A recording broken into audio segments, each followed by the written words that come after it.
उनके सिद्धांतों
दिगंबर श्वेतांबर तेरा पंथी स्थानकवासी, तेरा पंथी स्थानकवासी। हम नहीं दिगंबर श्वेतांबर तेरा पंथी स्थानकवासी, तेरा पंथी स्थानकवासी।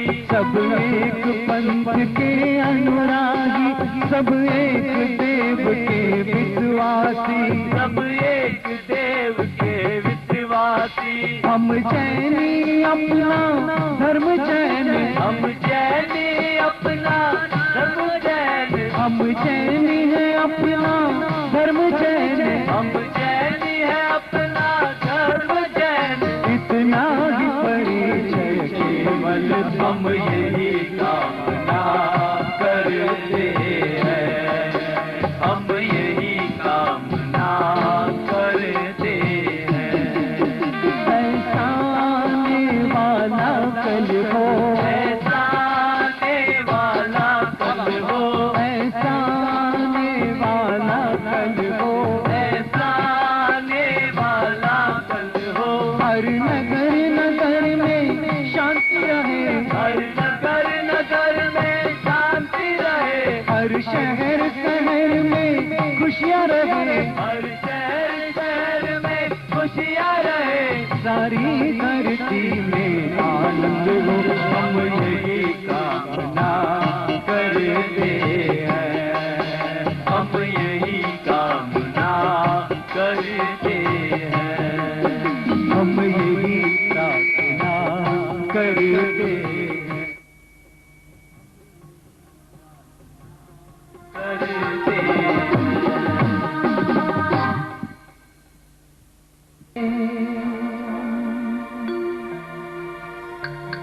सर्वस्व दिया है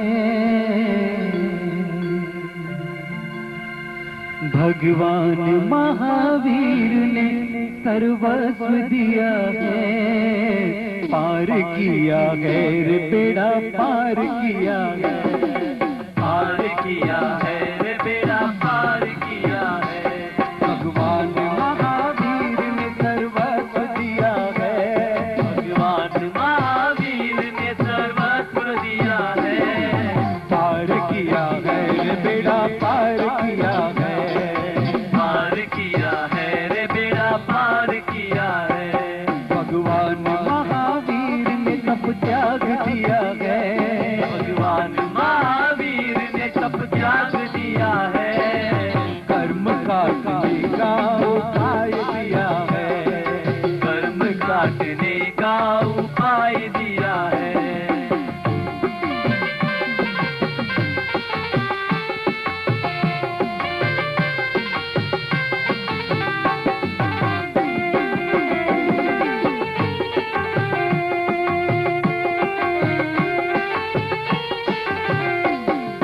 चढ़ती जवानी में संसार छोड़ा, चढ़ती जवानी में संसार छोड़ा, चढ़ती जवानी में संसार छोड़ा, चढ़ती जवानी में संसार छोड़ा। विषय विकारों से नाता है तोड़ा, विषय विकारों से नाता है तोड़ा। वाला जो सताए फिर भी मुस्कुराए, वाला जो सताए फिर भी मुस्कुराए, वाला जो सताए फिर भी मुस्कुराए, वाला जो सताए फिर भी मुस्कुराए। क्रोध के स्थान क्षमा किया है, पार किया है रे बेड़ा पार किया है, पार किया है रे बेड़ा पार किया है।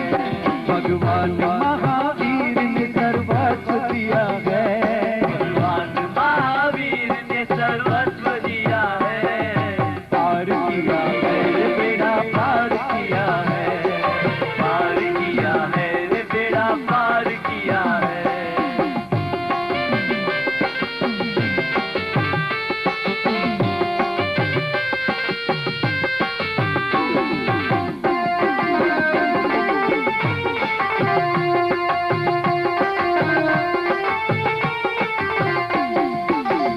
वर्षा देव नहीं नवकार सा मंत्र नहीं, जिन वर्षा देव नहीं नवकार सा मंत्र नहीं, जिन वर्षा देव नहीं नवकार सा मंत्र नहीं, जिन वर्षा देव नहीं नवकार सा मंत्र नहीं, आंबिल सा तप नहीं ब्रह्मचर्य सा व्रत नहीं, आंबिल सा तप नहीं ब्रह्मचर्य सा व्रत नहीं, जिन वाणी सुनाए साथ भी बताए, जिन वाणी सुनाए साथ भी बताए, अनुभव में जिसको सौ बार किया है, पार किया है रे बेड़ा पार किया है, पार किया है रे बेड़ा पार किया है, भगवान महावीर ने सर्वस्व दिया है, भगवान महावीर ने सर्वस्व दिया है, पार किया है रे बेड़ा पार किया है, पार किया है रे बेड़ा पार किया है, पार किया है रे बेड़ा पार किया है, पार किया है रे बेड़ा पार किया है।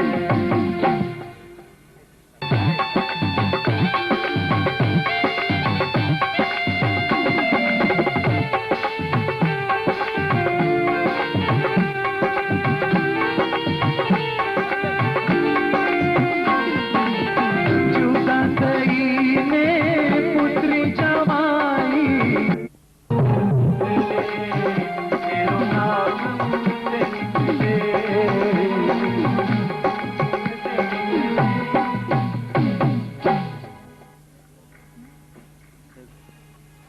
சிறப்பு விளக்கம்.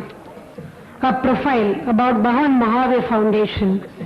The foundation was set up in the year 1994 by Sri N. Sugalchand Jain with a view to identifying the clan of Good Samaritans spread throughout the country and focus public attention on their activities. The initiative took concrete shape in the form of the institution of annual awards, namely the Mahavir Awards, to the institution and the individuals whose service to the needy sections of the humanity met the exacting the standards of the evaluation prescribed by the foundation. There are 3 annual awards today for excellence in human endeavor in the field of truth, non-violence and vegetarianism, education and medicine, community and social service. Nominations are invited from all over the country for this purpose, and the final awardees are decided by a selection of jury headed by Bharat Ratna C. Subramaniam. Since the year of its inception, 11 awards have so far been given away. The other activities of the foundation include the provision of cash awards to meritorious students obtaining top ranks in the public examination held in the state. Awards are also provided to the schools and teachers who motivate students towards the higher levels of performance. The foundation hopes to extend the scope and content of its activities in the coming years and invite all like-minded institutions and individuals to join hands with it in its mission of helping the weaker sections of the society.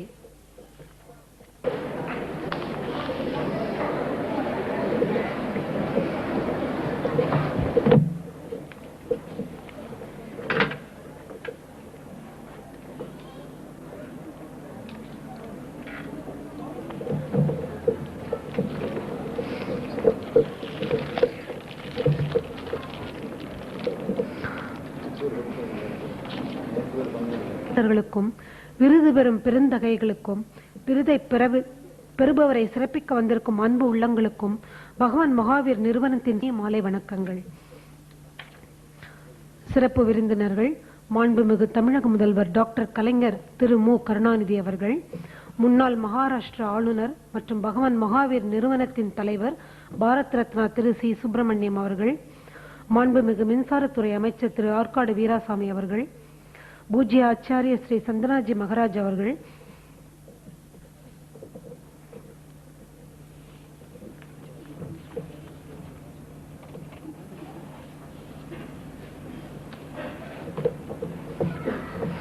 Doctor G Venkataswamy அவர்கள், திரு B B Jain அவர்கள் விழா மேடையிலே, திருமதி மேனகா காந்தி அவர்களும் விழா மேடையிலே அமர்ந்திருக்கிறார்.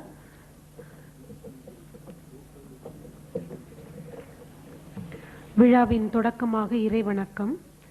இங்கு குழுமி இருக்கும் அனைவரையும் இறைவணக்கத்திற்கு எழுந்து நிற்க அன்புடன் வேண்டுகிறேன்.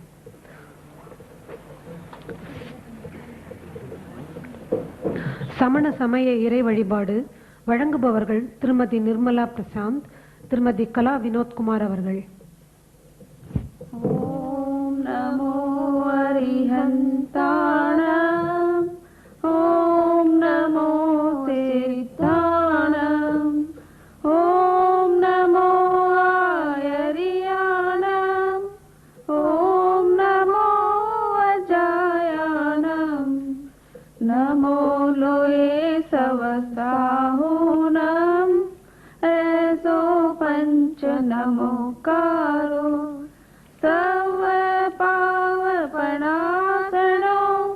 मंगलानंच सर्वेतिं परमं हवै मंगलम्. ओम नमो अरिहन्तानम्. தொடர்வது தமிழ் தாய் வாழ்த்து. நீராறும் கடலுடுத்த நிலமடந்தை கெழிலொழுகும் நீராறும் வதனமென திகழ் பரத கண்டமிதி தெக்கணமும் அதில் சிறந்த திராவிடனல் திருநாடும் தக்க சிறு திரை முதலும் தரித்தனரும் திலகமுமே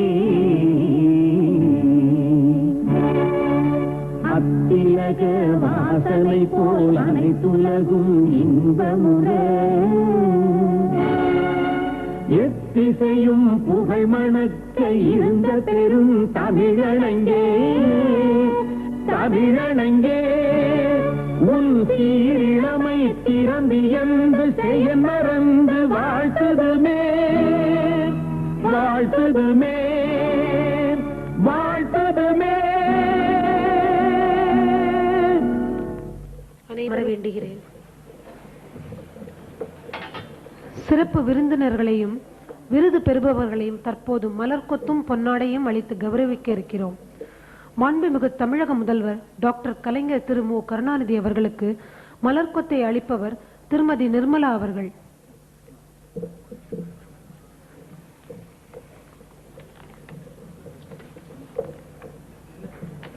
பொன்னாடையை அளிப்பவர் திரு சுகால் சந்த் அவர்கள்.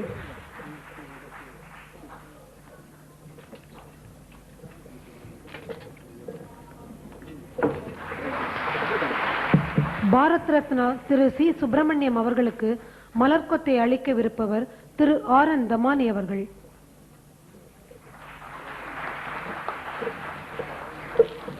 பொன்னாடையை வழங்குபவர் திரு பிரவீன் பாய் சடா அவர்கள்.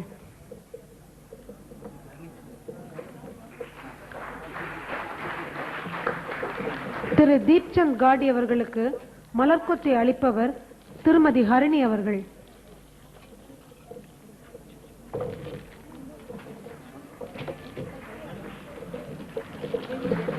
பொன்னாடையை அளிப்பவர் திரு மாங்கிலால் அவர்கள்.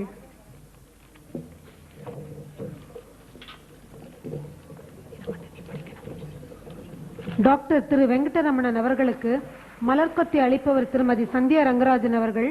பொன்னாடையை அளிப்பவர் திரு சரவணன் அவர்கள்.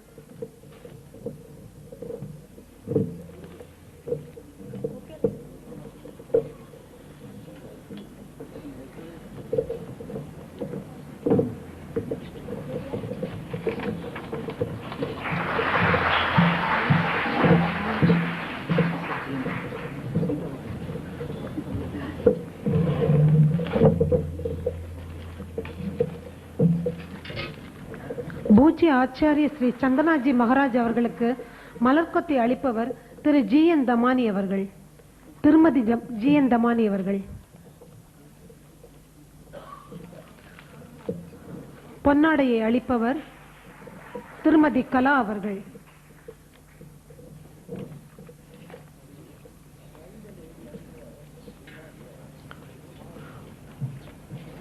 1999ஆம் ஆண்டுக்கான பகவான் மகாவீர், அகிம்சை மற்றும் புலால் உண்ணாமைக்கான விருது பெறும் திருமதி மேனகா காந்தி, மத்திய மனிதவள மேம்பாட்டுத்துறை அமைச்சர் அவர்களுக்கு திரு ஜி.என். தமானி அவர்கள் மலர்கொத்தை அளிக்கிறார்.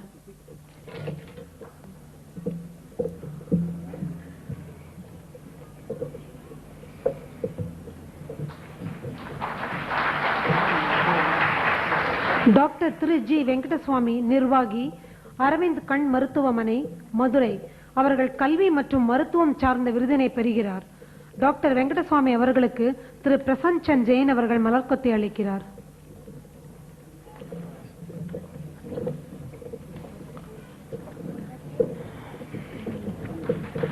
பகவான் மகாவீர் விக்லாங் சகாயத்த சமிதியின் நிர்வாகி திரு பி.பி. ஜெயின் அவர்கள் சமூக நல பணிக்கான விருதினை பெறுகிறார். திரு பி.பி. ஜெயின் அவர்களுக்கு திரு வினோத்குமார் ஜெயின் அவர்கள் மலர்கொத்தை அளிக்கிறார். வரவேற்புரை வழங்க இருப்பவர் பகவான் மகாவீர் நிறுவனத்தின் ஸ்தாபகரும் நிர்வாகியுமான திரு சுகால் சந்த் ஜெயின் அவர்கள்.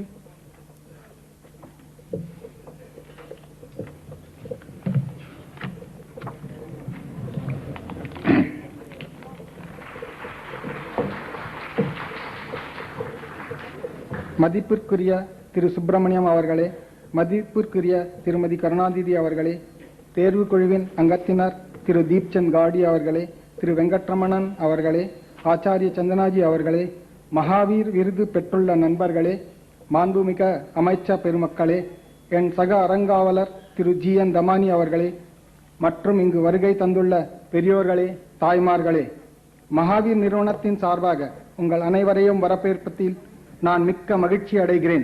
சென்ற ஆண்டு டில்லியில் நடந்த 4ஆம் ஆண்டு பரிசு விழா சில நாட்களுக்கு முன்பே நடந்ததாக தோன்றினும் ஓராண்டு காலம் கடந்து விட்டு மகாவீர் விருதுகளின் 5வது ஆண்டு விழாவில் விருது பெற்றவர்களுக்கு பரிசு அளிக்க நாம் மீண்டும் கூடியுள்ளோம்.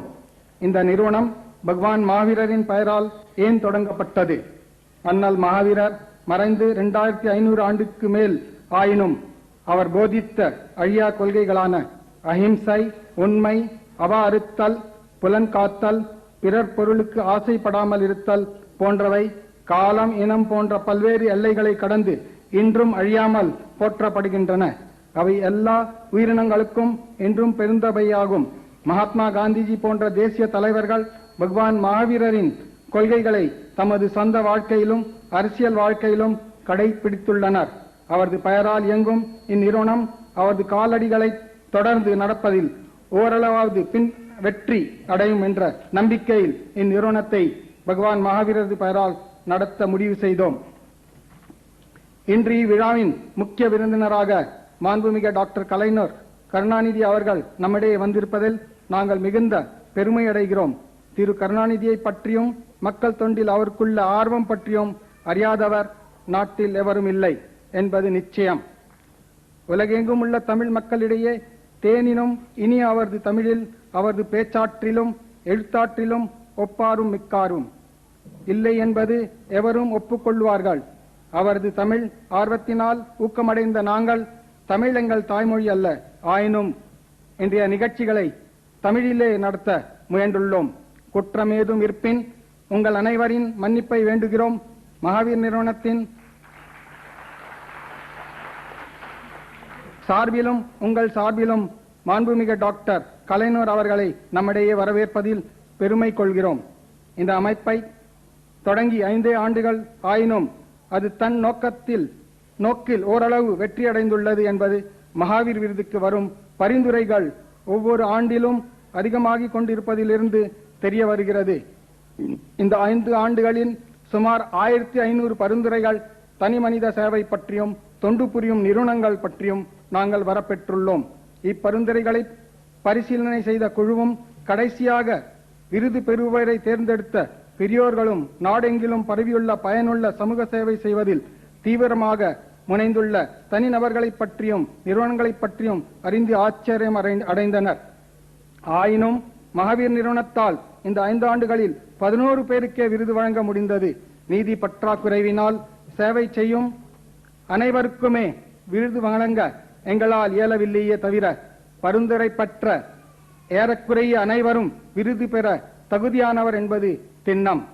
ஆகவே அமைப்பின் சார்பாகவும் தேர்வுக்குழுவின் சார்பாகவும் பரிந்துரை பெற்ற அனைவருக்கும் எங்கள் வாழ்த்துக்களையும் நன்றியையும் தெரிவித்துக் கொள்கிறோம்.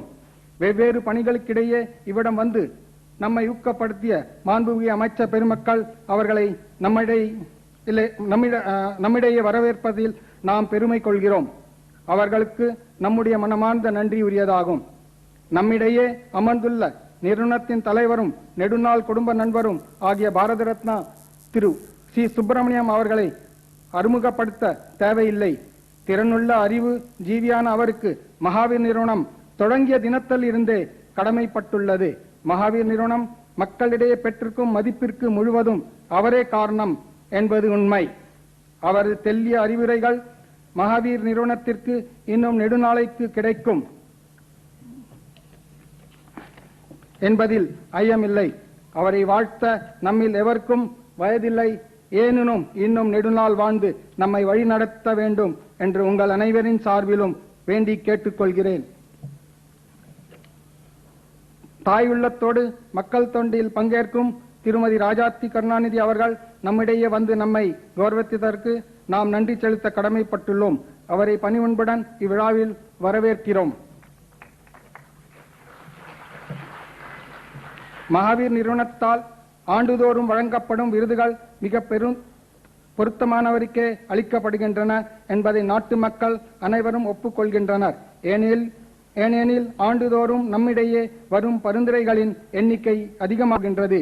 இவ்வொப்புதலுக்கு காரணம் பாரத ரத்னா திரு சி சுப்பிரமணியத்தின் தலைமையில் பணிபுரியும் தேர்வுக்குழுவினரின் நேர்மையான பாராபட்சமற்ற முடிவுகளாகும்.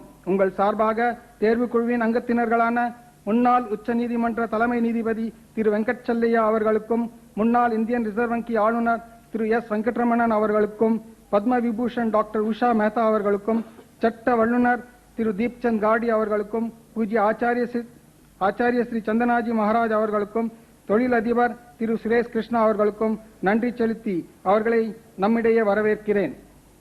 இவ்வாண்டு தேர்வுக்குழுவின் அங்கத்தினராக சேர்ந்த சட்ட வல்லுநர் பத்மபூஷன் டாக்டர் சிங்வி அவர்களை வரவேற்பதில் மகிழ்ச்சி அடைகிறேன்.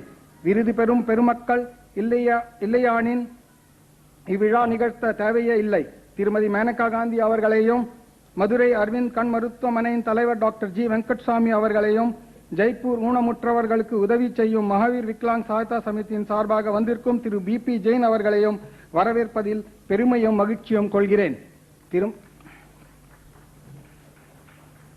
திருமதி மேனகா காந்தி பிராணி நலத்துறையிலும் புலால் உண்ணாமையின் பலனை மக்களிடையே பரப்புவதிலும் செய்துள்ள பணி நாடெங்கிலும் உள்ளோர் அறிந்ததே. இத்துறையில் அவருக்கு ஈடு எவரும் இல்லை. கண் மருத்துவ துறையில் டாக்டர் ஜி வெங்கட்சாமி 20 ஆண்டுகளுக்கும் அதிகமாக சிறப்பான முறையில் பணியாற்றி ஏழைகளுக்கு இலவச சிகிச்சை அளித்து அரவிந்த் கண் மருத்துவ துறைக்கு நாடெங்கிலும் நல்ல பெயர் சேர்த்துள்ளார். ஊனமுற்றோருக்கு மறுவாழ்வு தரும் முயற்சியில் ஜெய்ப்பூர் மகாவீர் விக்லாங் சகாயதா சமிதி பெருமளவு வெற்றி பெற்றுள்ளது. இவர்களது சேவைகளை பற்றி மேலும் விரைவில் அறிவிக்க இருப்பதால் தற்போது அவர்கள் நம் யாவர் சார்பிலும் வரவேற்பதோடு நிறுத்திக் கொள்கிறேன். பொதுமக்களும் பொது வாழ்வில் ஈடுபட்டுள்ள பெரியோர்களும் அறிஞர்களும் கல்வித்துறை வல்லுநர்களும் பல்கலைக்கழகம் போன்ற அமைப்புகளும் மகாவீர் நிறுவனத்தின் முயற்சிகளில் பங்கேற்காவிட்டின் நிறுவனத்தின் எல்லா முயற்சிகளும் பயனற்று போயிருக்கும். இவ்வெல்லோரும் நிறுவனத்தின் பணிகளில் ஆர்வம் கொண்டு சேவை செய்பவர்களை பற்றி பரிந்துரைகள் அனுப்பி எங்களை உள்ளனர். அவர்கள் அனைவருக்கும் நாங்கள் கடமைப்பட்டிருக்கிறோம். அவர்கள் தொடர்ந்து எங்களை ஊக்குவிப்பார்கள் என்று நம்புகிறோம். பத்திரிகை நிருபர்களும் வானொலி தொலைக்காட்சியின் பிரதிநிதிகளும் மக்கள் எங்கள் பணிகளை பற்றி அறிந்து கொள்வதில் மிகவும் உதவி செய்துள்ளனர். அவர்கள் அனைவரையும் இங்கு வரவேற்பதில் மகிழ்ச்சி அடைகிறேன். நாடெங்கிலும் உள்ள அனைவரும் எங்களது பணிக்காக மிக பக்கபலமாய் இருந்து வந்தது எங்களுக்கு அதிர்ஷ்டமாகும். பெரிய அளவில் நீங்கள் அனைவரும் வந்திருப்பது உங்கள் ஆதரவின் சிறந்த அடையாளமாகும். பொதுமக்கள் ஆதரவின்றி எந்த பொதுப்பணியும் வெற்றி அடையாது. உங்கள் வருகை வரும் நாட்களில் நாங்கள் அதிக ஆர்வத்துடன் செயல்பட உதவும் உங்கள் அனைவரையும் மகாவீர் நிறுவனத்தின் சார்பிலும் என் சார்பிலும் வரவேற்பதில் மகிழ்ச்சி அடைகிறேன். எனது நண்பர்களும் குடும்பத்தினரும் தொழில் பங்காளர்களும் அலுவலகத்தில் பணிபுரியும் நண்பர்களும் மனப்பூர்வமாக என்னுடன் ஒத்துழைத்து எனது சுமையை வெகுவாக குறைத்துள்ளனர். அவர்கள் அனைவருக்கும் எனது நன்றி உரித்தாகும். அவர்கள் அனைவரையும் நம்மிடையே பணிவுடன் வரவேற்கிறேன். உங்கள் அனைவரையும் மறுமுறை வருக வருக என அழைப்பதுடன் டாக்டர் கலைஞர் கருணாநிதி அவர்களை நம்மிடையே மீண்டும் ஒருமுறை அன்போடு வரவேற்பதில் மிக்க பெருமை கொள்கிறேன். அன்னாரின் வருகை எம்மை போன்ற நிறுவனங்களுக்கும் தனியாருக்கும் மக்களுக்கு சேவை செய்வதில் மேலும் மேலும் ஊக்கம் அளிக்கும் என்பதில் எல்லளவும் ஐயமில்லை. அவருக்கு எங்கள் நன்றி கலந்த வணக்கம். சோழியன் தலை சும்மா ஆடாது என்பார்கள்.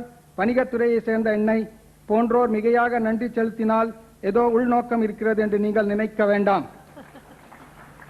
கலைஞருக்கு நாங்கள் செலுத்தும் நன்றி எங்கள் உள்ளத்தில் இருந்து வருகிறது என்றும் நிலைத்து நிற்கும். ஆயினும் ஒரு நல்ல வேண்டுகோளை அவர் முன்வைப்பது தவறில்லை என்று எண்ணுகிறேன். நாட்டில் உள்ள அநேகமான எல்லா நல்லோருக்கும் சான்றோருக்கும் சென்னையில் சிலைகள் வைக்கப்பட்டுள்ளன. ஆயினும் நாட்டின் ஒரு ஜீவநதியாக விளங்கும் ஜெயின பிரிவினரின் முக்கிய ஆசிரியரான மகாவீர்ஜி அவர்களுக்கு தமிழ்நாட்டில் நினைவு சின்னமாக ஒரு சிலை கூட வைக்கப்படவில்லை. சுமார் 100 ஆண்டுகளுக்கு முன் அவரது 2500 பிறந்த தினத்தின் போது செய்ய தவறியதை வரும் 2001ஆம் ஆண்டில் அவரது 2600வது பிறந்த தினத்திலாவது செய்ய வேண்டும் என்று தமிழ் மக்களும் குறிப்பாக ஜெயின சமூகத்தினரும் விரும்புகின்றனர்.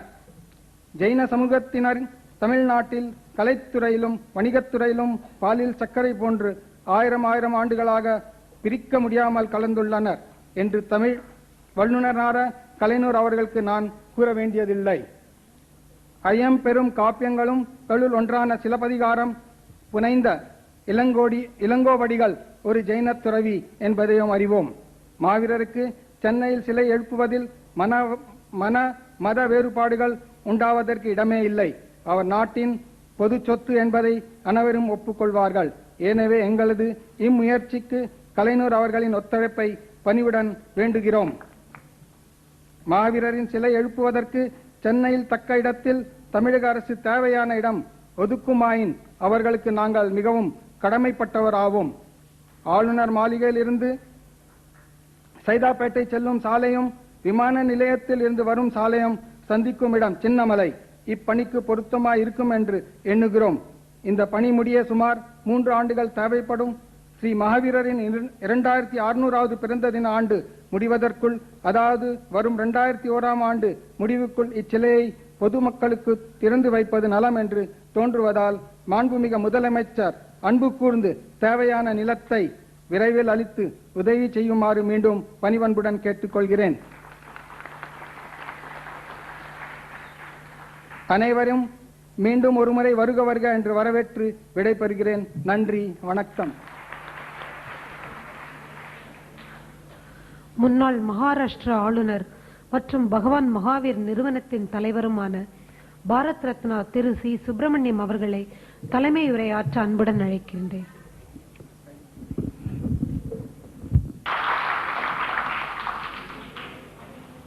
இங்கு மேடையில் எழுந்தடியிருக்கும் பெரியோர்களே,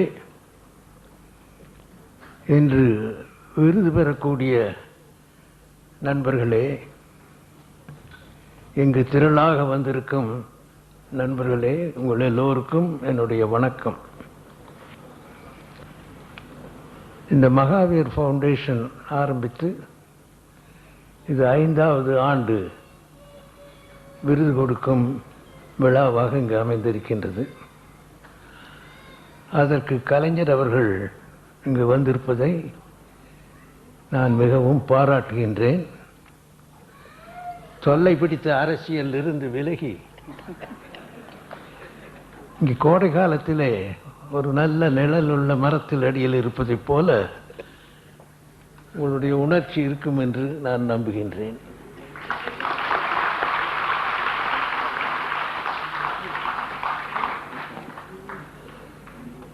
இந்த விழாவிலே கலந்து கொள்ள வந்திருக்கிறவர்களுக்கு தமிழ் தெரியாது. ஆகையினாலே என்னுடைய உரையை ஆங்கிலத்திலே வைக்க நீங்கள் அனுமதி அளிப்பீர்கள் என்று நம்புகின்றேன். Friends, I am really happy to have our Chief Minister in our midst today to participate in this function, which is the 5th award-giving function of Mahavir Foundation. This has been established by my good friend Sugul Chand Jain and his partners, and this is not the only charity they are doing. As a matter of fact, Sugul Chand Jain and his partners give at least 50% of their income every year for various charitable purposes.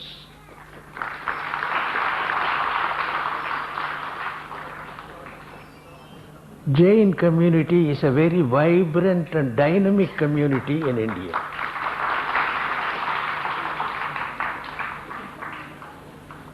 As it used to be said about Parsis, I would say the Jain community is like sugar which sweetens the milk without exhibiting itself.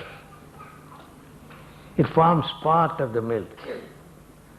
Therefore, I find the Jain community forms part of the Indian community without any distinction whatsoever, and wherever they go, they make themselves useful to that section of the community. As you all know, Jain community has contributed a great deal in the economic development, in the development of industries, in the development of trade and other economic activities. But they are more noted for their charitable activities in the field of education, the field of medical relief, in serving the tribal people. And therefore, they are contributing a great deal to the development of our country as a whole. And I am really happy to have many Jain friends in Tamil Nadu who have become proficient in Tamil, as good as anybody else. And that is why you do not find any difference between the communities living in India, whatever religion or caste they might belong. That is the essence of the integration of India, and Jain community is setting an example in that. Not only that, as a religion, I think it is the one religion which observes it in all its purity. They have an order of monks and nuns who give up their wealth and everything and devote themselves not merely individual spiritual practice, but they contribute a great deal to serve humanity. I am sure all of you know Acharya Tulsi. He has been here and many times. He started the Anuvrat movement. Anuvrat means small vows to be taken, and by that you improve yourselves. And I had the good fortune of knowing him intimately, and he was good enough to give me the Anuvrat Award in 1987, I think.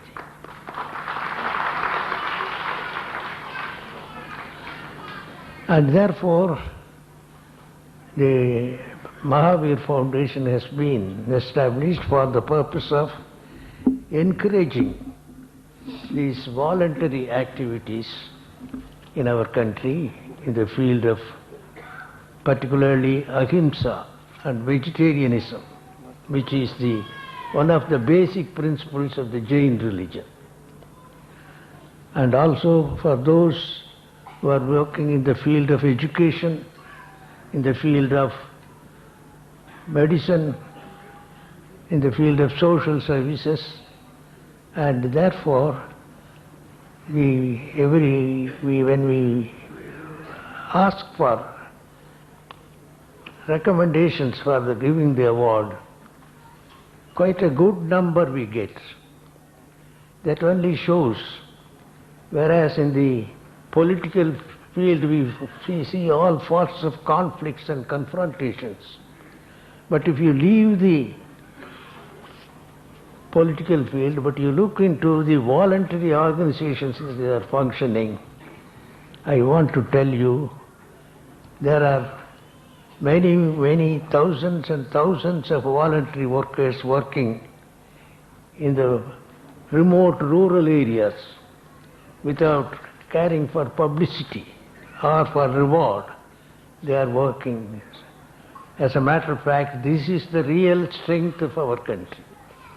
As long as this root is healthy, as long as this organizations functioning in a very healthy way, they are strong enough, whatever might be the country various developments which we find unfortunately in the political field, they cannot, in my view, destroy India.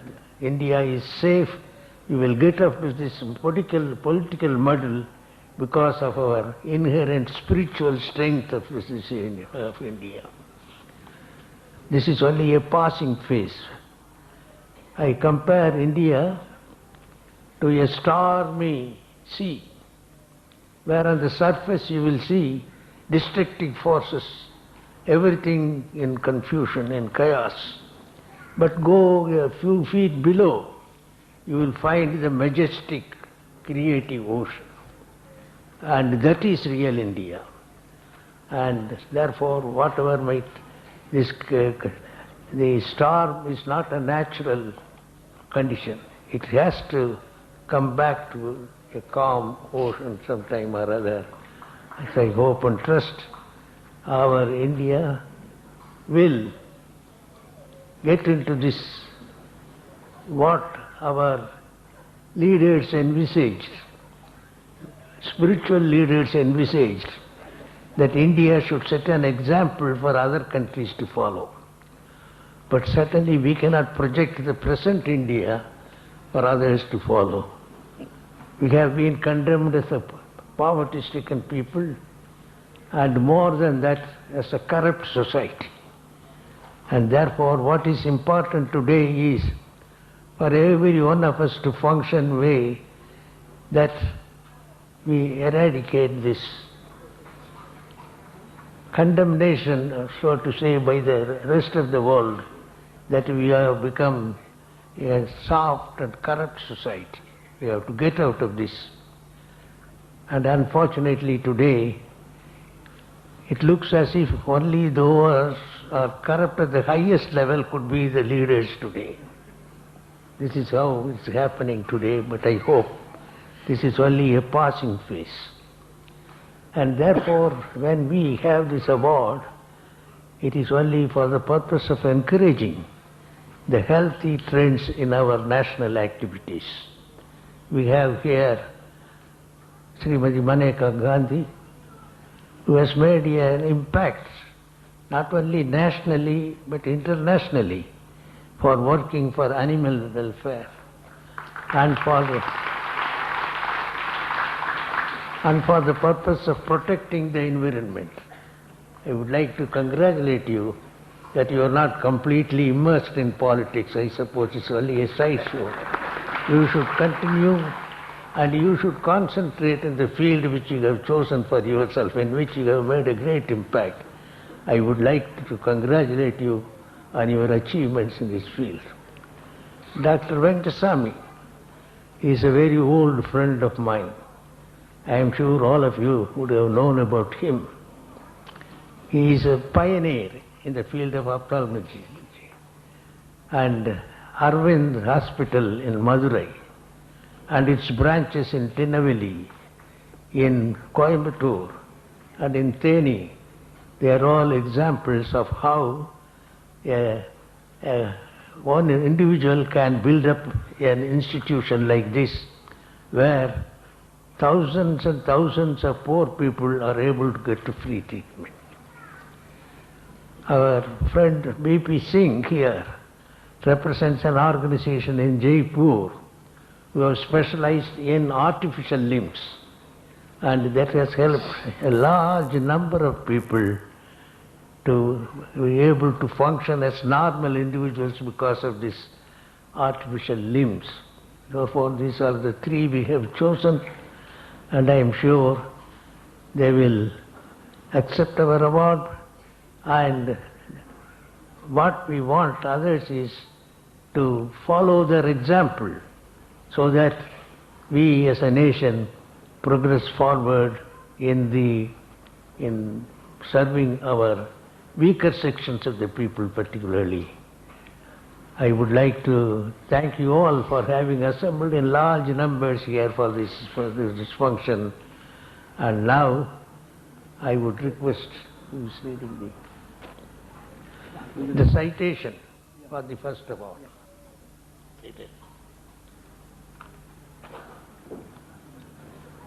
தற்போது விருது பெறுபவர்கள் ஆற்றிய தொண்டின் விளக்கம் வழங்கப்பட இருக்கிறது.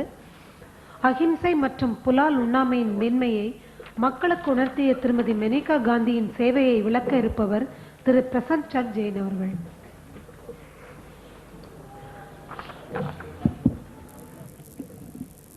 Mahavir Award for Excellence in Human Endeavor in the sphere of non-violence and vegetarianism, Mrs. Maneka Gandhi.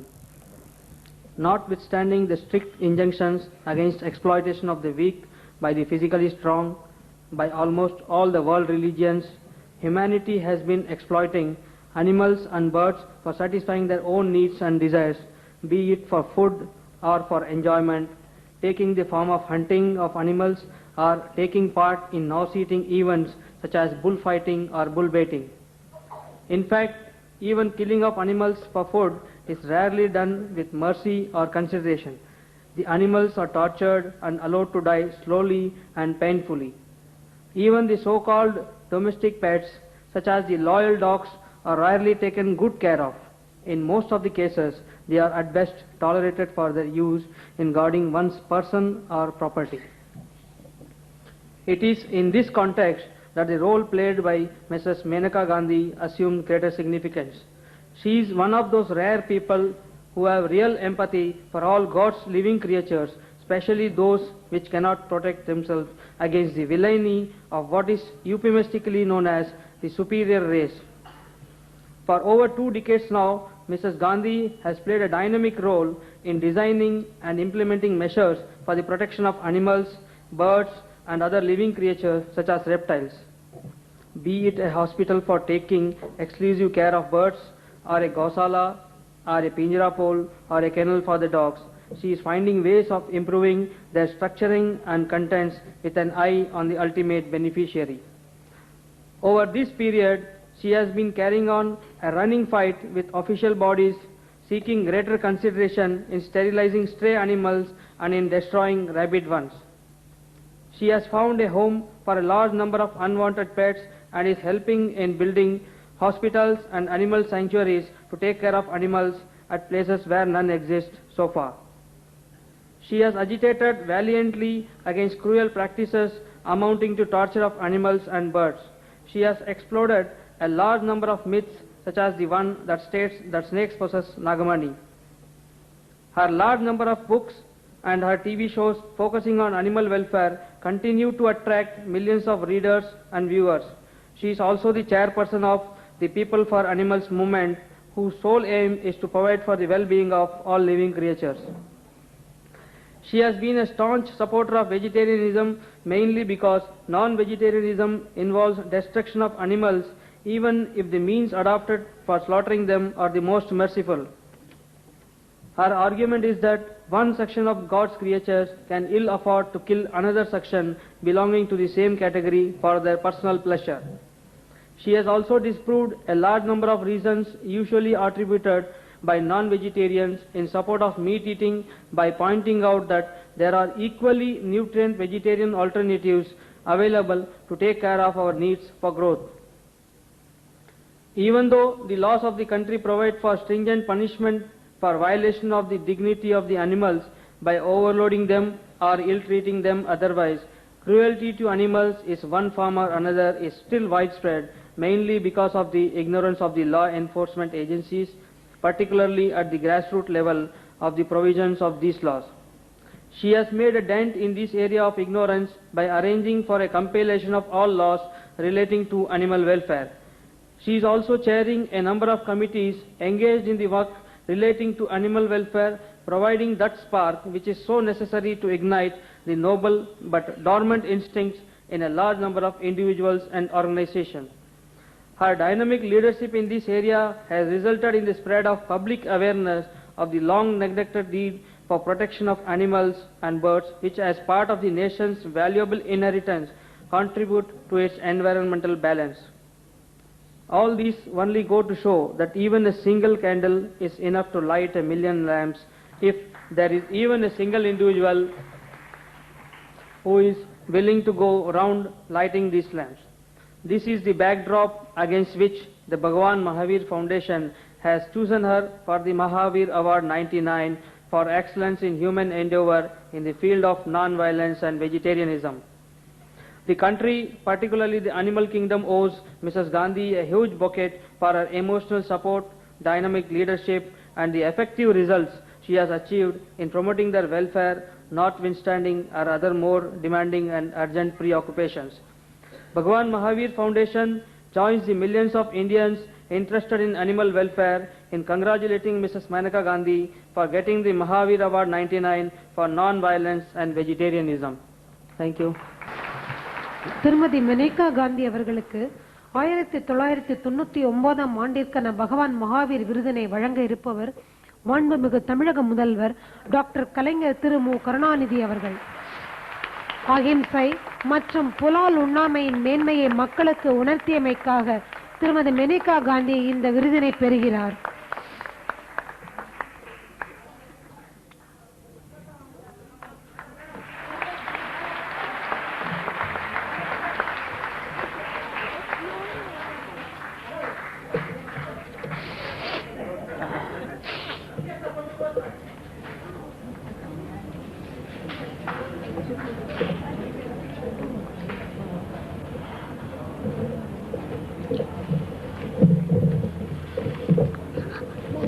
பார்வையாளர்களுக்கு ஒரு வேண்டுகோள்.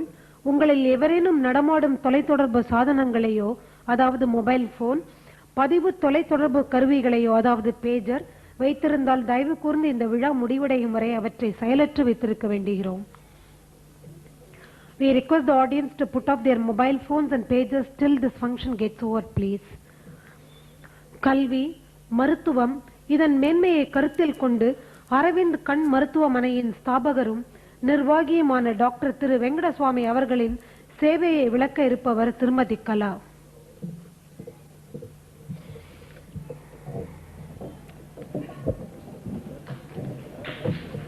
For excellence in human endeavor in the sphere of education and medicine, Dr. G. Venkataswamy. Till recently, people were resigned to accept what in their view faith had in store for them. These include millions of our countrymen who are born blind or become blind by accident or neglect or were making good with bare minimum vision. They thought that this was God's way of punishing them for their sins in the previous birth.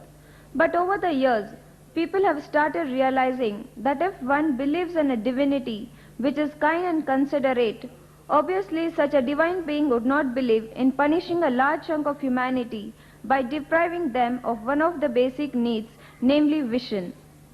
They also realized that the means of restoring or at least improving vision did exist in the previous birth. But over the years, people have started realizing that if one believes in a divinity which is kind and considerate, obviously such a divine being would not believe in punishing a large chunk of humanity by depriving them of one of the basic needs, namely vision. They also realized that the means of restoring or at least improving vision did exist in certain parts of the world, obviously provided by the same Almighty, and were available to all His children. Once this became general knowledge coming up of an institution to assist the people in curing them of the blindness or defective vision was just one step ahead. A large number of individuals and institutions started taking the lead in setting up hospitals for treatment of diseases connected with the eye. One of the few institutions which have come up in Tamil Nadu in this field is the Aravind Eye Hospital and Postgraduate Institute of Ophthalmology. From a modest beginning in 1976, the institution has developed into what it is today, namely a full-fledged eye hospital and postgraduate institute of ophthalmology. The hospital provides comprehensive services relating to eye treatment, including surgery, and over 90 lakhs of people have been so far benefited by these services during the last 2 decades. The hospital has developed a number of institutions providing related facilities such as the manufacture of intraocular lenses, pharmaceuticals, etc. The Aravind Medical Research Foundation is also involved in basic clinic and operation research in collaboration with leading international institutions. Most of these services are provided by the hospital at reasonable cost. What is equally relevant is that people who are relatively well off are able to give themselves cured either through operation or by purchase of spectacles at their own cost. But as matters stands today, almost 2/3 of the population are under the poverty line, which does not permit them to have recourse to any effective treatment. It is in this context that the services rendered by the Aravinda Eye Hospital and Postgraduate Institute of Ophthalmology assume significance. A large percentage of the patients treated by the hospital are below the poverty line, and the treatment provided to them is entirely free of cost. As no vehicle can move without a prime mover, provided the motive force, no institution can develop into a successful one, that is, an effective one in the absence of a leader capable of pulling and where necessary pushing it in the desired direction. Dr. G. Venkataswamy, the founder of the institution, has provided this type of leadership to the hospital for over 2 decades and has been almost single-handedly responsible for the growth of the institution. The institution has branched out all over Tamil Nadu with branches at Madurai, Coimbatore, Tirunelveli and Theni. This has become virtually a household name in Tamil Nadu for its quality treatment, with emphasis on use of the latest techniques of treatment and surgery. Deeply influenced by Mahatma Gandhiji and Sri Aurobindo, Dr. Venkataswamy realized early in life that the best way to serve a nation was to do the best in whatever role one is trained for, and one need not become a sadhu or a martyr to serve humanity and God. Even though theoretically he retired from active service in 1976, his best way was to come during the subsequent years of his life. Though suffering from rheumatoid arthritis from his early years and also weakened by the ravages of time, Dr. Venkataswamy set about systematically to set up a comprehensive organization for providing treatment to millions of our countrymen suffering from eye defects. Though grateful patients respect him virtually as God, he considered himself only as a tool in the hands of God while serving the patients. His goal is to spread the hope of relief from pain to every nook and corner of the country. Bhagwan Mahavir Foundation is happy in congratulating Dr. G. Venkataswamy for his getting the Mahavir Award for Excellence in Human Endeavor for the year 1999. In the field, education and medicine, we fervently hope that the presentation of this award would stimulate many more individuals and organizations to come forth to serve the public. We are sure that Dr. Venkataswamy will also welcome the competition. Thank you. Doctor திரு வெங்கடசுவாமி அவர்களுக்கு 1999 ஆண்டிற்கான பகவான் மகாவீர் விருதினை அளிக்க இருப்பவர் மாண்புமிகு முதல்வர் doctor கலைஞர் திரு கருணாநிதி அவர்கள். இந்த விருது கல்வி, மருத்துவம் இதன் மேன்மையை டாக்டர் திரு வெங்கடசுவாமி அவர்கள் கருத்தில் கொண்டு சேவை புரிந்தமைக்காக வழங்கப்படுகிறது.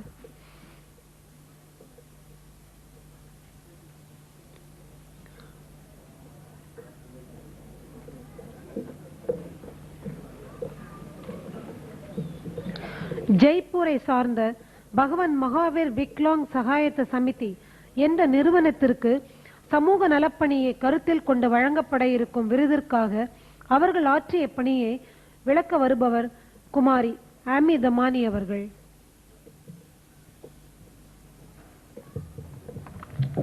Award for Excellence in Human Endeavor in the Sphere of Social and Community Service. Bhagwan Mahavir Viklang Sahayata Samiti. Mr. B.P. Jain.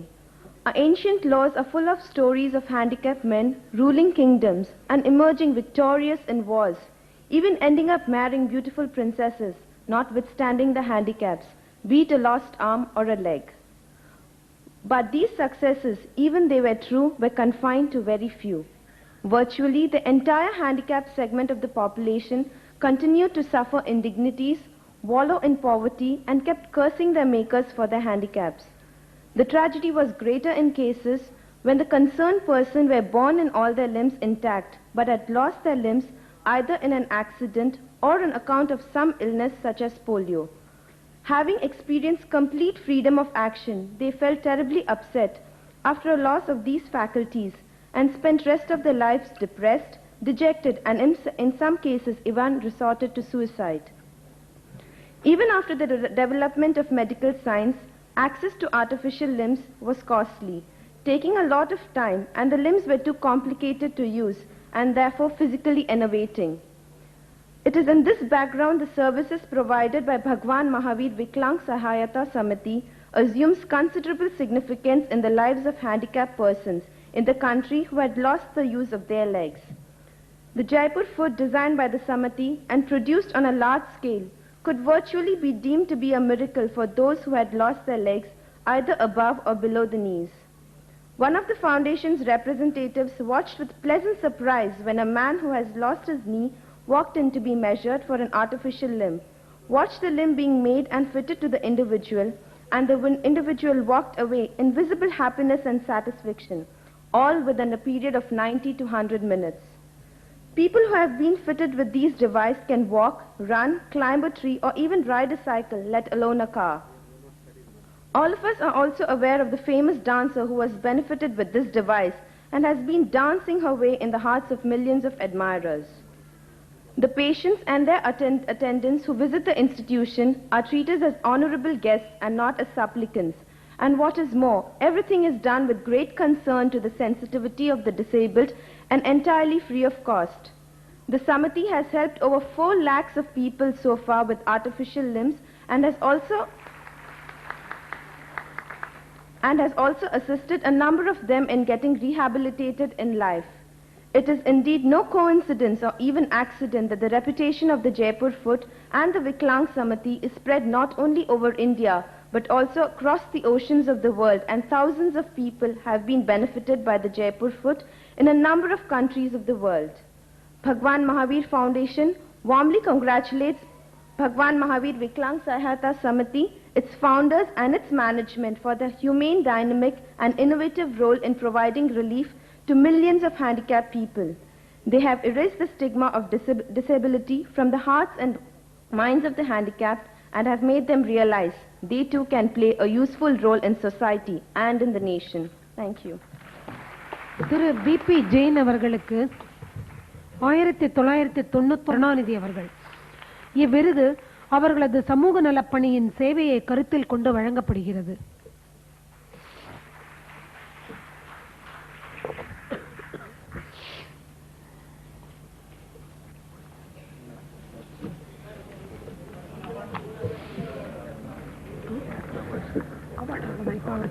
மு. கருணாநிதி அவர்கள்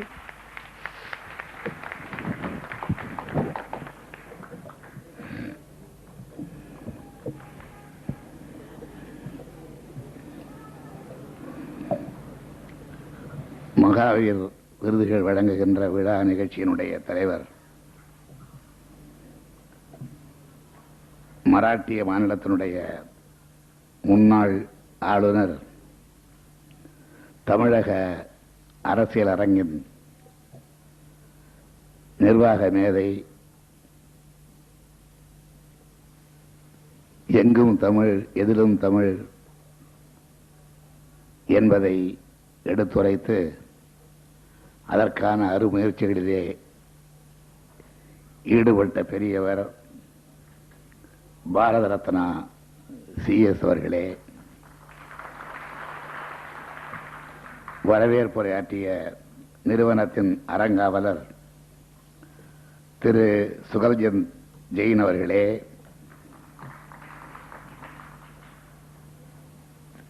மகாவீர் வழங்குவதற்கான தேர்வுக் குழுவின் உறுப்பினர்கள், மேடையிலே அமர்ந்திருக்கின்ற தீப்சந்த் கார்டி அவர்களே, திரு வெங்கட்ரமன் அவர்களே, திரு மகராஜ் சந்தான்ஜி அவர்களே, தமிழக அமைச்சர் பெருமக்களே, மகாவீர் விருது பெறுகின்ற திருமதி மேனகா காந்தி அவர்களே, டாக்டர் வெங்கடசாமி அவர்களே, ஜெய்ப்பூர் மகாவீர் விக்லாங் சகாயதா சமிதி சார்பில் விருது பெறுகின்ற பெரியவர் அவர்களே, தாய்மார்களே, பெரியோர்களே, சமண பெருமக்களே, என் உயிரினும் மேலான அன்பு உடன்பிறப்புகளே,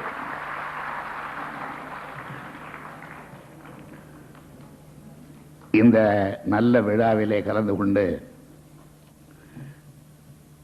தக்கவர்களுக்கு விருதுகள் வழங்குகின்ற அரும்பேறு பெற்றமைக்காக இந்த வாய்ப்பை வழங்கிய நிறுவனத்திற்கு என்னுடைய நன்றியையும் வணக்கத்தையும் தெரிவித்துக் கொள்கின்றேன். விழா தலைவர் அன்புக்குரிய CS அவர்கள் குறிப்பிட்டார்கள், இது நடைபெறுகின்ற அரசியலில் இருந்து விலகி நான் இங்கே வந்திருப்பதாக. ஒரேடியாக விலகிவிடவில்லை என்பதையும், சற்று ஒதுங்கி உங்கள் நிழலில் வந்து பக்கத்தில் அமர்ந்திருக்கிறேன் என்பதையும் நான் CS அவர்களுக்கு எடுத்து கூற கடமைப்பட்டிருக்கிறேன். புத்தரை போல மகாவீரரை போல அரசு பொறுப்பில் இருந்து விலகிவிடலாமா என்று கூட தோன்றுகிறது. என் செய்வது? நான் புத்தனும் அல்ல மகாவீரரும் அல்ல. இன்றைக்கு நடைபெறுகின்ற இந்த நிகழ்ச்சியில் மகாவீரரை நினைவுபடுத்தி அவருடைய உள்ளம், அவர் கொண்டிருந்த உணர்வு, அவர் ஆற்றிய பணி, அவர் எடுத்துரைத்த போதனைகள், இவைகளை பற்றியெல்லாம் விளக்கிய நம்முடைய CS அவர்கள் நாட்டு நிலையை பற்றியும் சற்று தொட்டு காட்டினார்கள். நாடு, சமுதாயம் இவைகள் முன்னேறுவதற்கு அடித்தளம் அமைத்தவர்களில், ஆன்மீக துறையில் அதற்கென பாடுபட்டவர்களில், மத அடிப்படையில் மகத்தான காரியங்களை நிகழ்த்தியவர்களில் மிகச்சிறந்த மேதையாக விளங்கியவர் மகாவீர வர்த்தமானவர்கள் ஆவார்கள். அவருடைய பெயரால் வழங்கப்படுகின்ற விருதினை பெற்றிருப்பவர்கள் நம் அனைவருடைய பாராட்டுக்கு உரியவர்கள்.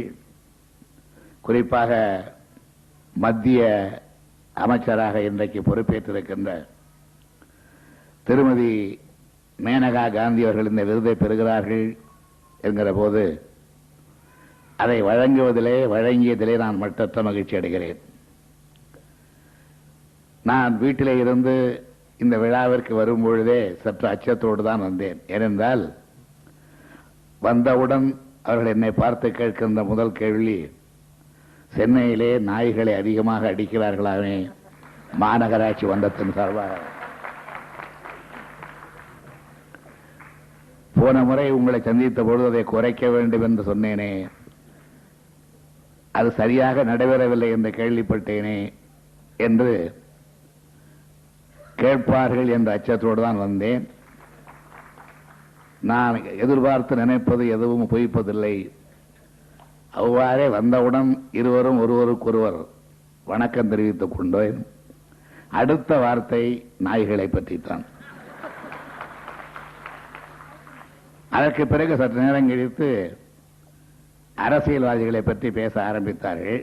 நான் உடனே சொன்னேன், நல்ல பிராணிகளை பற்றி பேசிக் கொண்டிருக்கும் பொழுது இது எதற்காக என்று நான் சொன்னேன். அந்த அளவிற்கு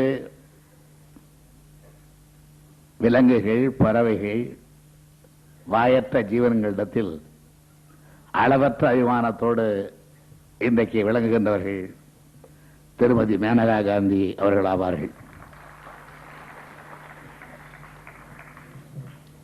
இங்கே நம்முடைய CS அவர்கள் குறிப்பிட்டதைப் போல அவர்கள் கொண்டிருக்கின்ற இந்த உணர்வுக்கு அகில இந்திய அளவிலே மாத்திரமல்ல, அனைத்து நாட்டு அளவிலே கூட அவர்களுக்கு இன்றைக்கு புகழ் பெருகிக் கொண்டிருக்கிறது என்பதை யாரும் மறுப்பதற்கில்லை. இந்திய துணைக்கண்டத்தினுடைய ஒரு பெரும் குடும்பத்திலே இன்றைக்கு இந்த பணியிலே புகழ்பெற்று விளங்குகின்ற மேனகா காந்தி அம்மையார் அவர்களை இந்த நிறுவனத்தோடு இருந்து மாத்திரமல்ல, இந்த அறங்காவல் கட்டளையிலே இருந்து மாத்திரமல்ல, உங்கள் அனைவரோடும் சேர்ந்து நானும் பாராட்டி வாழ்த்துகின்றேன்.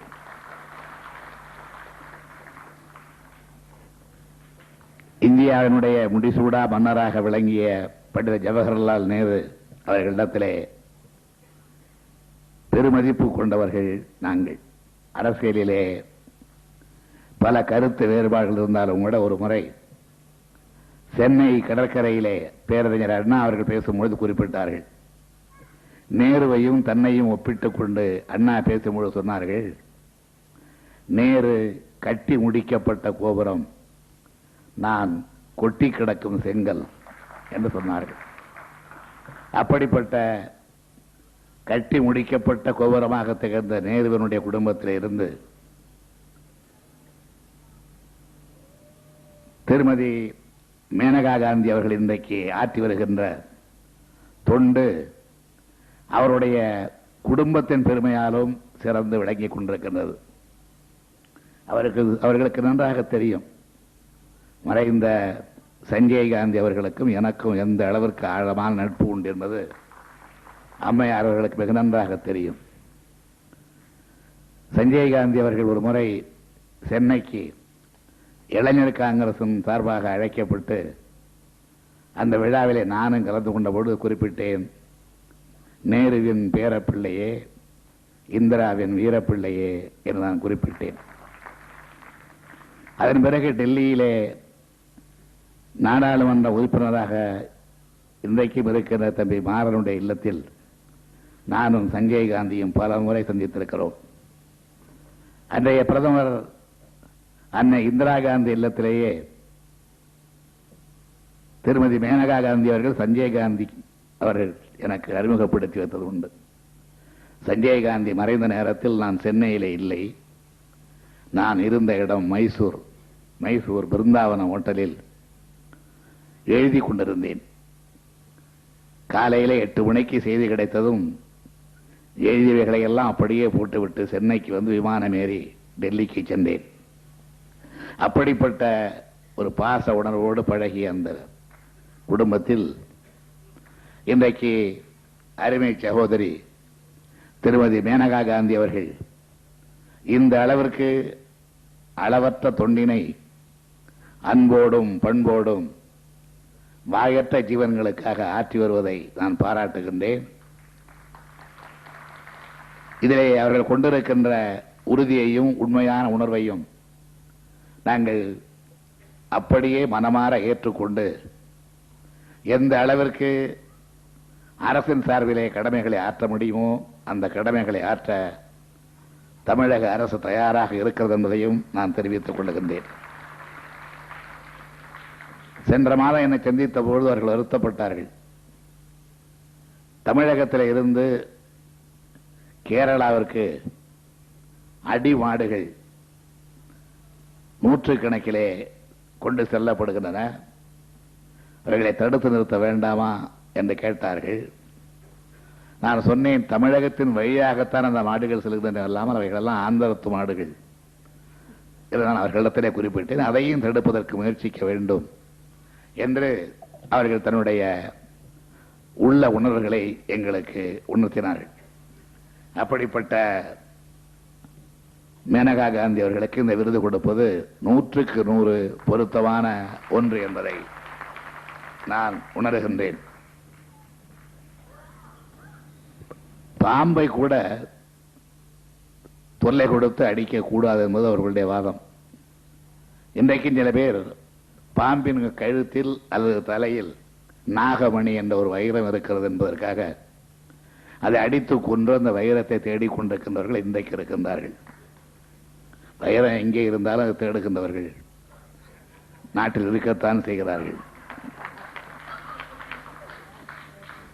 அது நாகப்பாம்பின் வாயிலே இருக்கிறது, வயிற்றிலே இருக்கிறது அல்லது தலையிலே இருக்கிறது என்று நம்பி அதை அடிக்கின்ற அந்த மூட நம்பிக்கையை அகற்ற அவர் அரும்பாடுபட்டார் என்பதும் அவருடைய வாழ்க்கை வரலாற்றிலே மிக மிக முக்கியமான ஒரு பகுதியாகும்.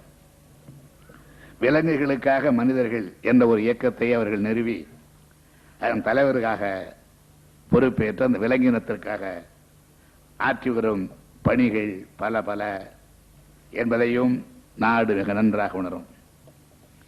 அடுத்து இங்கே டாக்டர் ஜி வெங்கடசாமி அவர்களுக்கு விருது வழங்கப்பட்டது. அவர்கள் என்னுடைய கண் வைத்தியர், கண்ணான வைத்தியர். என்னுடைய கண்ணுக்கு அவர்தான் வைத்தியர்.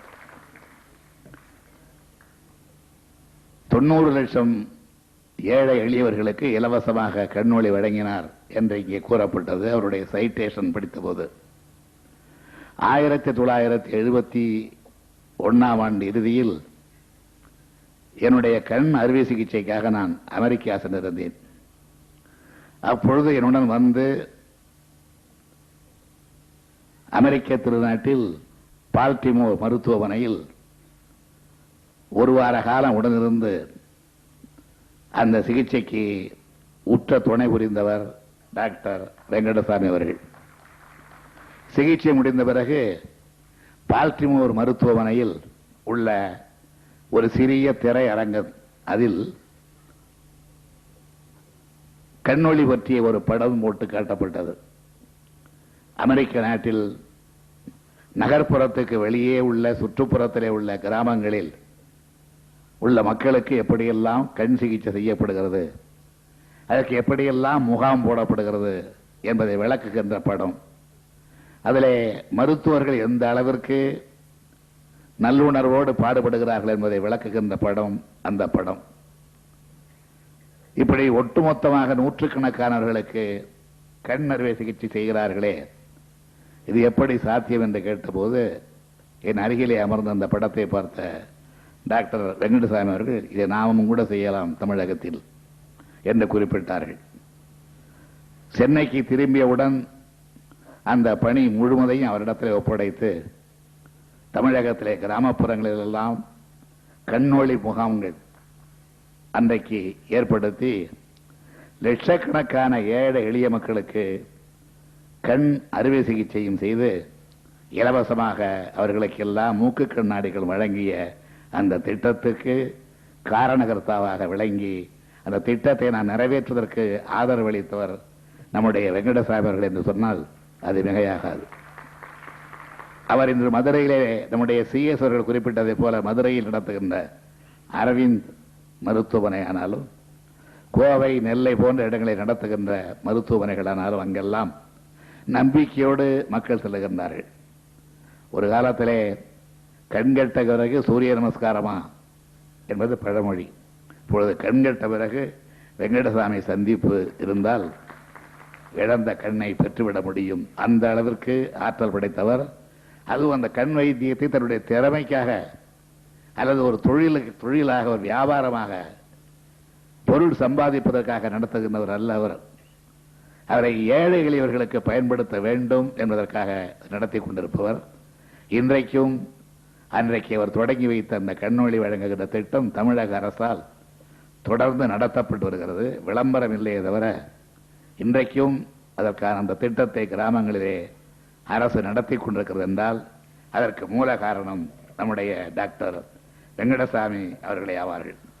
அதே போல மூன்றாவதாக இந்த விருதினை பெற்றுள்ள ஜெய்ப்பூர் பகவான் மகாவீர் விக்லாங் சகாயதா சமிதி நிறுவனம் உடலிலே உள்ள உடைந்துவிட்ட உறுப்புகளை அதை போன்ற அளவிற்கு வலுவானதாக வழங்குவதும், அப்படி வழங்கப்படுகின்ற அந்த உறுப்புகள் ஏழை எளியவர்களானால் அவர்களுக்கு இலவசமாக தருவதுமான ஒரு அற்புதமான மனித தொண்டினை, மனித நேய சேவையை செய்து வருகின்றது.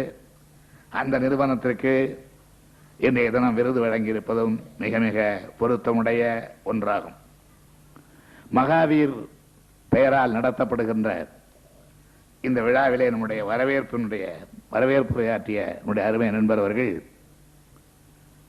சும்மா ஆடுமா சோழியன் குடுமி என்கின்ற தமிழ் பழமொழி மிகச் சரியாக உச்சரித்து மகாவீரருக்கு சிலை வைக்க வேண்டும் என்கின்ற கோரிக்கையை இங்கே எழுப்பினார். சிலைகளால் ஏற்பட்டுள்ள சிக்கல்களை எல்லாம் நீங்கள் நன்றாக அறிவீர்கள். இருந்தாலும் சமுதாயத்திலே, உலக மனித சமுதாயத்திலே ஏற்பட்ட சிக்கலை அறுப்பதற்காக அன்று தோன்றிய மகாவீரருடைய சிலை வைப்பதற்கான அவருடைய இனிய வேண்டுகோளை அரசு பரிசீலித்து ஆவண செய்யும் என்ற உறுதியினை இந்த விழாவிலே நான் தெரிவித்துக் கொள்ளுகின்றேன். மகாவீரர் புத்தருக்கு மூத்தவர். 2500 ஆண்டுகளுக்கு முன்பு தோன்றியவர் அவர். அவருக்கு முன்பே தோன்றியது சமண மதம். சமண மதத்திலே 23 தீர்த்தங்கர்கள் இருந்தார்கள். மகாவீரர் 24வது தீர்த்தங்கரர். அவர் இயற்கையை தொழுதவர், இயற்கையை பின்பற்றியவர். அவருடைய சீடர்களிலே ஒருவன் அவரை பார்த்து, இப்படி எல்லாவற்றையும் இயற்கையோடு ஒத்துப்போகின்ற கருத்துக்களையே சொல்லுகின்றீர்களே, என்ன காரணம் என்று கேட்ட பொழுது மகாவீரர் பதிலளித்தாராம், நான் பூமியிடமிருந்து பொறுமையை கற்றுக்கொள்ளுகிறேன், காற்றிலே இருந்து எல்லோரோடும் பழகுகின்ற தன்மையை கற்றுக்கொள்கிறேன், நெருப்பிலே இருந்து தீய எண்ணங்களை பொசுக்குகின்ற அந்த தன்மையை கற்றுக்கொள்கின்றேன், நீரிலே இருந்து அது கல்லையும் கரைக்கின்ற சக்தி பெற்றிருப்பதை எண்ணி பார்த்து விடாமுயற்சியால் எதுவும் நடக்கும் என்ற உண்மையை கற்றுக்கொள்கின்றேன், தனக்கு அடியிலே என்ன மாறுதல் ஏற்பட்டாலும் ஒரே நிலையாக இருக்கும் வானத்தை பார்த்து கொண்ட குலையை விடாமல் கடைபிடிக்க கற்றுக்கொண்டிருக்கின்றேன், சூரியனிடமிருந்து தீமைக்கு பதில் நன்மை புரியவும் எல்லோரையும் சமமாக கருதும் தன்மையையும் உணர்ந்து கொள்கின்றேன், சந்திரனை பார்த்து வளர்ந்தாலும் தேய்ந்தாலும் அது ஒளி வழங்க தவறுவதில்லை என்பதை நான் கற்றுக்கொள்கின்றேன், பேசும் கள்ளமில்லாமல் மழை வழங்குவதில் இருந்து தாராள மனதோடு இருக்க கற்றுக்கொள்கிறேன், லட்சியத்தை அடையும் வரை நில்லாமல் போய்கொண்டே இருக்க வேண்டும் என்பதை நிற்காமல் ஓடிக்கொண்டிருக்கும் ஆறுகளை பார்த்து தெரிந்து கொள்கிறேன், தன்னை வெட்டுபவனுக்கும் நிழல் தருகின்ற மரத்தை போல தீங்கிழைப்பவர்களிடமும் பெருந்தன்மையோடு இருக்க வேண்டும் என்பதை கற்றுக்கொள்கிறேன் என்று குறிப்பிட்டாராம். இதைவிட உலகத்திற்கு சாற்ற வேண்டிய, வழங்க வேண்டிய அறிவுரைகள் வேறு என்ன இருக்க முடியும் என்பதை நீங்கள் எண்ணி பார்க்க வேண்டும். ஞானம், கருணை இவற்றால் ஒருவன் முனிவனாகிறான் என்று கூறிய மகாவீரர், ஜாதி பிறப்பால் வருவதல்ல, செயற்கைதான் ஜாதிக்கு காரணம் என்றும் அந்த காலத்திலேயே எடுத்து கூறியிருக்கின்றார். ஒரு காலத்திலே தமிழ்நாடு முழுதும் சமணம் பரவி இருந்தது. அதற்கு எடுத்துக்காட்டாகத்தான் ஜீவக சிந்தாமணி, வளையாபதி, குண்டலகேசி போன்ற 50 காப்பிய நூல்கள் எல்லாம் இன்றைக்கும் விளங்கிக் கொண்டிருக்கின்றன. நீதி நூலான நாலடியாரும் இலக்கண நூலான நன்னூலும் சமணர்கள் வழங்கிய புதையர்கள் தான் தமிழகத்திற்கு. வர்த்தமானர் இந்தியாவிலே பிறந்த இடம் பீகார் மாநிலம். இன்றைக்கு பிரச்சனைக்குரிய பீகார் மாநிலத்தில் பல பிரச்சனைகளை தீர்க்க வல்ல மகாவீரர் வைசாலி என்கின்ற கிராமத்திலே அன்றைக்கு தோன்றினார். இவருடைய பெற்றோர்கள் 23வது தீர்த்தங்கராக விளங்கிய பார்ஸ்வநாதர் என்ற தீர்த்தங்கரை பின்பற்றியவர்கள். அந்த பார்ஸ்வநாதருடைய வாழ்நாளுக்கு பிறகு 250 ஆண்டுகளுக்கு பிறகுதான் 24வது தீர்த்தங்கராக மகாவீரர் தோன்றியிருக்கின்றார். இப்படி 2500 ஆண்டு காலமாக இந்தியாவிலே தோன்றி பரவிய இந்த மதம் எப்படி புத்த மதம் இந்தியாவிலே தோன்றியது என்றாலும் அது வேறு நாடுகளுக்கு சென்று பரவிவிட்டதோ, அதே போல சமணமும் இந்தியாவிலே தோன்றியது என்றாலும் அதுவும் வேறு நாடுகளுக்கு சென்று பரவ தொடங்கிவிட்டது. எனக்கு சமண மதத்திலே ஒரு ஆழ்ந்த பற்று இளமை காலத்தில் இருந்தே உண்டு. காரணம், நான் சார்ந்துள்ள இயக்கத்தின் அடிப்படை கொள்கைகளை அது எதிரொலித்த காரணத்தினாலேதான். ஒன்றை சொல்ல விரும்புகின்றேன். என்னுடைய இளமை பிராயத்தில் எனக்கு ஒரு நண்பர் உண்டு, சமண மதத்தை சேர்ந்தவர், பெரியவர், ஸ்ரீபால் என்பது அவருடைய பெயர். அவர் தமிழகம் முழுதும் சுற்றி சுற்றி சமண மத கொள்கைகளை பரப்பிக் கொண்டிருந்தவர். அடிக்கடி திருவாரூருக்கு வருவார்.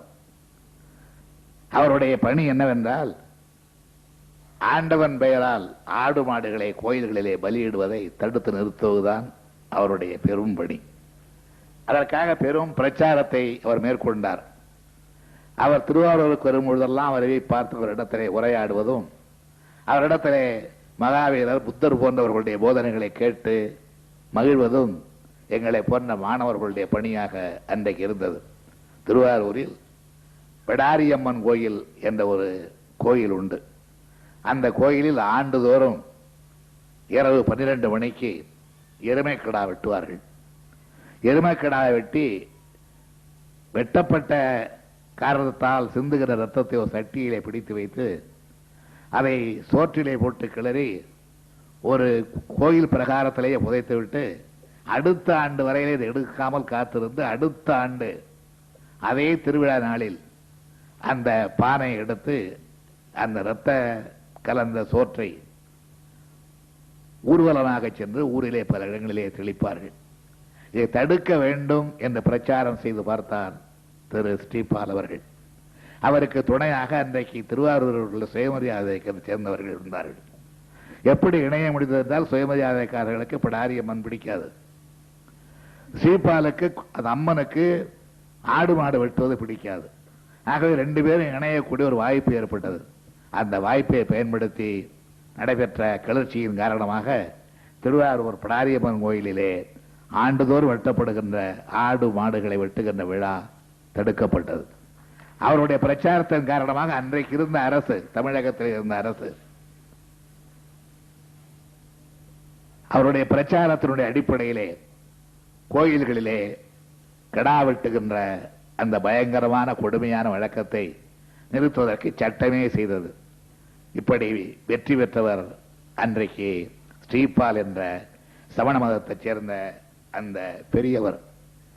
மகாவீரருடைய கொள்கைகள் அடுத்தடுத்து வந்த பல நூல்களிலே பரவி கிடப்பதை காணுகின்றோம். திருக்குறளை பார்த்தால் அதிலே மகாவீரருடைய கொள்கையை காணலாம். மகாவீரர் சொல்லியிருக்கிறார், காலிலே ஒரு ஆணி குத்தினால் அதை எடுத்தெறிந்து விட்டால் கொஞ்ச நேரம் வலிக்கும், பிறகு வலி போய்விடும். ஆனால் நெஞ்சிலே ஒரு இடிவான வார்த்தை பதிய வைக்கப்பட்டு விட்டால், ஒரு வசைமொழி ஒருவர் கூறி நெஞ்சிலே பதிந்து விட்டால் அந்த வேதனை மாறவே மாறாது என்றார் மகாவீரர். அதைத்தான் வள்ளுவர் தீயினால் சுட்ட புண் உள்ளாரும் ஆறாதே நாவினால் சுட்டபடி என்று வள்ளுவர் அதைத்தான் குரலாக நமக்கு வழங்கியிருக்கிறார். இன்னொன்று, பிறருக்கு தீங்கு விளைவிக்கும் பொய்யை நீயும் சொல்லாதே, பிறரையும் சொல்ல வைக்காதே என்பது மகாவீரருடைய பொய். அதைத்தான் வள்ளுவர் வேறு விதமாக சொன்னார். பொய்மையும் வாய்மை இடத்த புறசீர்ந்த நன்மை பயக்குவனேன். பொய் கூட வாய்மை என்ற இடத்துல வைக்கப்படும்.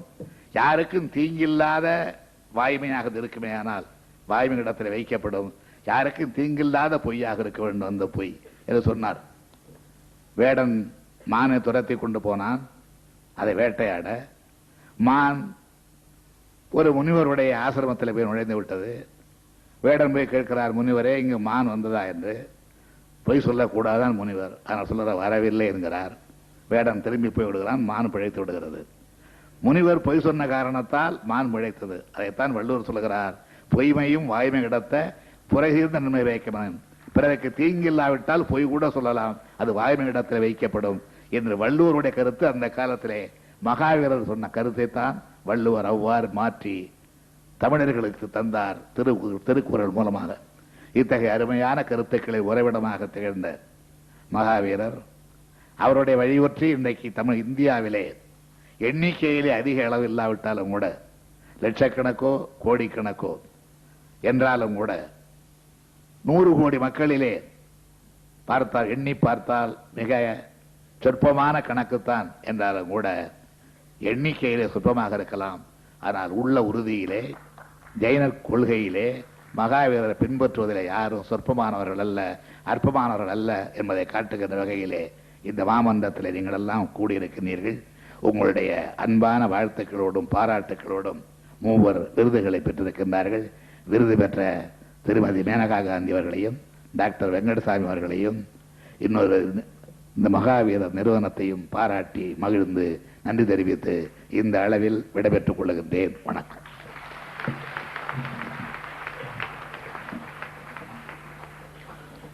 சிறப்பு விருந்தினர்களுக்கு நினைவு பரிசு வழங்க இருக்கின்றோம்.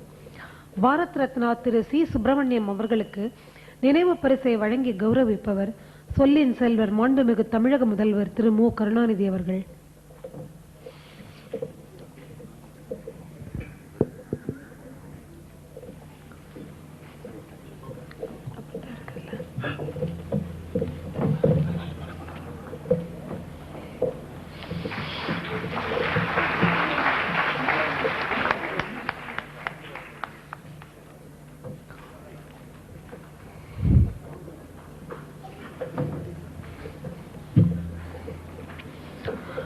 தமிழக முதல்வர் டாக்டர் திரு மு கருணாநிதி அவர்களை நினைவு பரிசு அளித்து சிறப்பிப்பவர் பாரத் ரத்னா திரு சி சுப்பிரமணியம் அவர்கள்.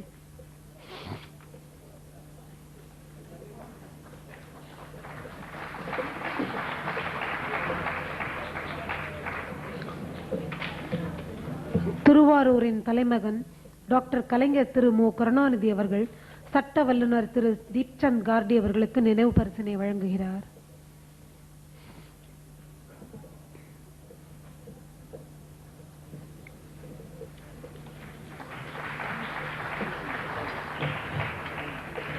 உலக பொதுமறையின் நாயகனுக்கு கோட்டமளித்த கலைஞர் திரு மு கருணாநிதி அவர்கள் முன்னாள் இந்திய ரிசர்வ் வங்கியின் ஆளுநர் திரு வெங்கடரமணன் அவர்களுக்கு நினைவு பரிசை வழங்குகிறார்.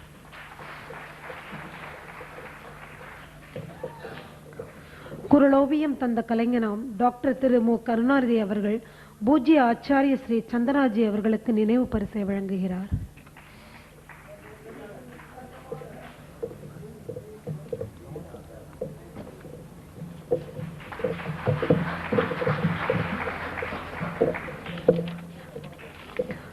செல்வன் பிரமோத் குமார் ஜெயின் அவர்கள் இப்பொழுது முதலமைச்சர் பொதுநல நிதிக்கான காசோலைகளை மாண்புமிகு தமிழக முதல்வர் டாக்டர் கலைஞர் மு கருணாநிதியிடம் வழங்குவார்.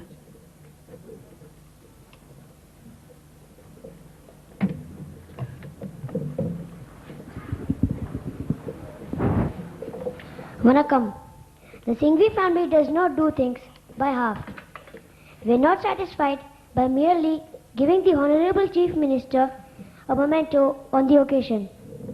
With the greatest pleasure, the Singhvi family is presenting a few checks to the Honorable Chief Minister as our contribution to the Tamil Nadu Chief Minister's Public Relief Fund and has entrusted this pleasant job to me as one of the younger members of the family. Nandri.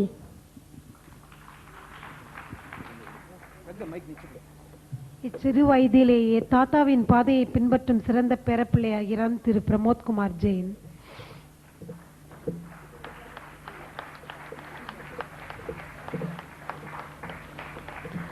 விழாவினை நன்றி கூறி இனிதே முடிக்க இருப்பவர் திரு வினோத்குமார் அவர்கள். மாண்புமிகு தமிழக முதலமைச்சர் டாக்டர் கலைஞர் கருணாநிதி அவர்களே, மதிப்பிற்குரிய பாரத் ரத்னா திரு சுப்பிரமணியம் அவர்களே, திருமதி ராஜாத்தி கருணாநிதி அவர்களே, தேர்வுக்குழுவின் அங்கத்தினர்களே, மகாவீர் விருது பெற்றுள்ள நண்பர்களே, மாண்புமிகு அமைச்சர் பெருமக்களே, மற்றும் இங்கு வருகை தந்துள்ள பெரியோர்களே, தாய்மார்களே, 5ஆம் மகாவீர் விருது விழா இங்கு வந்திருக்கும் அனைவருடைய முழு ஒத்துழைப்புடனும் நல்லாசியுடனும் இனிதே முடிந்தது. சேவையில் சிறந்தோரை தேடி நிறுவன நிர்வாகத்தின் ஓராண்டு பயணம் விருது வழங்கும் நிகழ்ச்சியால் இன்று அதன் எல்லையை அடைந்தது. இந்த நல்ல முடிவுக்காக உங்கள் அனைவருக்கும் எங்கள் மனமார்ந்த நன்றியை தெரிவித்துக் கொள்கிறேன். என் தந்தை இந்த நிறுவனத்தின் நலனுக்கு காரணமாய் இருந்த அனைவருக்கும் எங்கள் ஆழ்ந்த நன்றியை தமது வரவேற்புரையில் தெரிவித்துள்ளார். ஆயினும் தம்முடைய கணக்கில்லா பொதுப்பணிக்கிடையே இங்கு வந்து எங்களை ஊக்குவித்த டாக்டர் கலைஞர் கருணாநிதி அவர்களுக்கு எங்கள் பணிவு கலந்த நன்றியை மீண்டும் ஒருமுறை தெரிவிக்க கடமைப்பட்டுள்ளேன். மகாவீர் சிலை நிறுவ அவர் பரிசீலிக்க ஒப்புக்கொண்டதற்காக மிக மிக நன்றி. அவர் கருணையோடு பரிசளித்தால் எடுக்கும் முடிவு நல்லதாகவே இருக்கும் என்று நாங்கள் அறிவோம். அவ்வாறே நிறுவனத்தின் வழிகாட்டி பாரத் ரத்னா திரு சுப்பிரமணியம், அமைச்சர் பெருமக்கள் திருமதி ராஜாத்தி அம்மாள் அவர்களுக்கும், தேர்வுக்குழு அங்கத்தினர்கள், பத்திரிகை, வானொலி, தொலைக்காட்சியின் பிரதிநிதிகளும் இங்கு குழுமியுள்ள பெருமக்கள் அனைவருக்கும் எங்கள் மனமார்ந்த நன்றியை மீண்டும் ஒருமுறை வணக்கத்துடன் தெரிவித்துக் கொள்கிறேன். இம்மாலையில் இன்னிசை வழங்கி அனைவரையும் மகிழ்வித்த திரு மோகன் ஜெயின் குழுவினருக்கு எங்கள் நன்றி. விருது பெற்ற பெருமக்களுக்கு நிறுவனத்தின் வாழ்த்துக்களும் நன்றியும் உரியதாகும். கலைவனர் அரங்கம் மேலாளர்களுக்கும் பணியாளர்களுக்கும் மற்றும் இவ்விழா இனிதே முடிய உதவிய அனைத்து பெரியோர்களும், எங்கள் அலுவலக நண்பர்கள், எங்கள் நன்றி கலந்த வணக்கம். இப்பொழுது தேசிய கீதம் இசைக்கப்பட உள்ளது. தேசிய கீதம் இசைக்கப்படும் பொழுது அனைவரையும் எழுந்து நிற்க அன்புடன் வேண்டுகிறேன். जय हे भारत भाग्य विधाता, पंजाब सिंधु गुजरात मराठा द्राविड उत्कल गंगा, विंध्य हिमाचल यमुना गंगा उच्छल जलधि तरंगा, तव शुभ नामे जागे, तव शुभ आशीष मांगे, गाहे तव जय गाथा। जन गण मंगलदायक जय हे